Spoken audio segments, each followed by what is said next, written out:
Okay, so for my question, I was doing the video for chapter 4, which goes over reading fluency, and then the video talks about some different instructional methods that teachers can use to help promote reading fluency for their students. So the one that I'm choosing is repeated reading variation 1.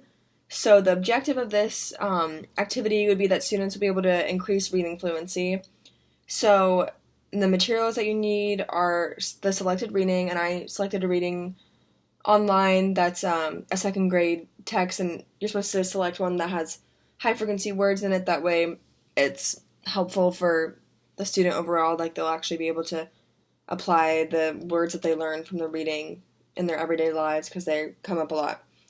And then you're supposed to read it about 4 times, so every time you read it you need a different color highlighter. So I have 4 highlighters, even though I can't highlight it because it's online, but that's still the material. And then you need a timer, which I have on my computer. So after you select the text, you're supposed to select one that has regular and irregular high frequency words based on the individual needs of the student. So for this one, I just said the student is in 2nd grade, so that's just my student that I'm working with for this. And then you want to set a purpose. So there could be like a few different purposes. One of them could be, it should definitely be with fluency, but one of them could be that you want to see how many words they can read in a minute correctly, or you want to see how many words try to like see how many little errors they can make based on that individual student. So if a reading is like super on text and stuff, you might want to say, all right, I want you to read this whole reading with only making 4 errors, like with fluency. So as the teacher's reading, or as the student's reading, the teacher will mark off the words that they are pronouncing correctly, and then that will be calculated into the total in either way that you're doing it, with the timer or without the timer.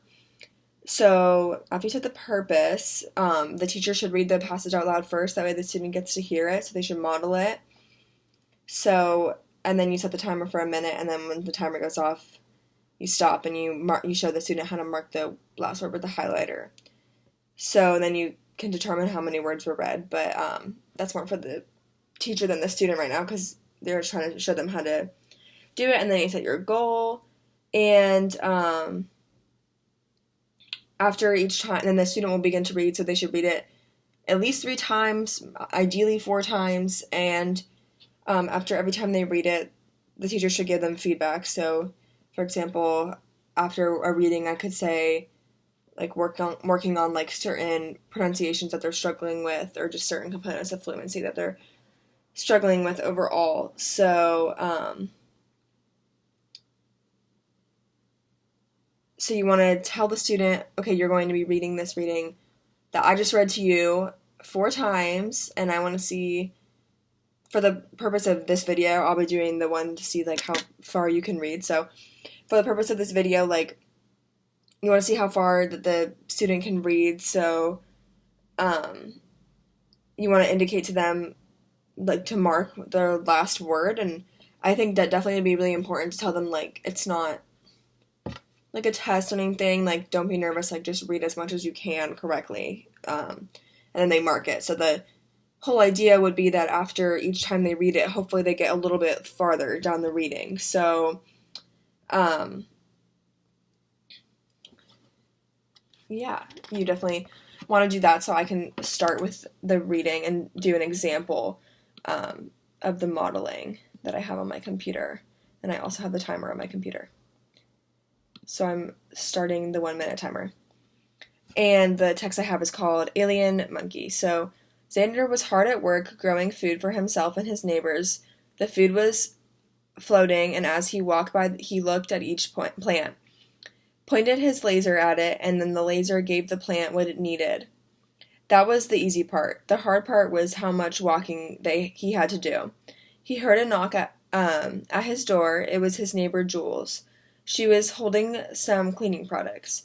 Hi, Xander. I just finished making some cleaning products. Do you need any? She asked. Hi, Jules. I do. Can I get some cleaning spray? I can give you 4 breakfast plants for a bottle. Jules said, I have enough breakfast plants for this week.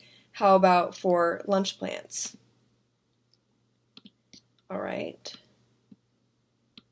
And that didn't take me a minute, but it took me 48 seconds. So I think that if a second grader were to be reading it, because it's on level for them, it might take a little bit longer. So, but first you read it to them, and then they would read it, and then you mark every single time that how far they get in a different color with them.